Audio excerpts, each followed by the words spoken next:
അന്ധകാരത്തിൽ വസിച്ചിരുന്ന ജനം മഹത്തായ പ്രകാശം കണ്ടു. കൂരിരുട്ടിന്റെ ദേശത്ത് വസിച്ചിരുന്നവരുടെ മേൽ പ്രകാശം വസിച്ചു.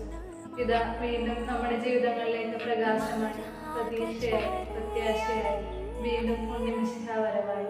എനിക്കെല്ലാം ആകാൻ, എനിക്കെല്ലാം ഏകാൻ സ്വർഗത്തിൽ നിന്നും ഇറങ്ങി വരുന്ന ഉണ്ണിമിശിഹയായി കൂടുതൽ കൂടുതൽ സ്നേഹത്താൽ ജ്വലിക്കുന്ന ഹൃദയവുമായി നമുക്കും ഉൾക്കൊടുക്കാം. ക്രിസ്തുവിന്റെ സമാധാനം നിങ്ങളുടെ ഹൃദയങ്ങളിൽ ധരിക്കട്ടെ. ഓരോ ഗ്രീഷ്മരാ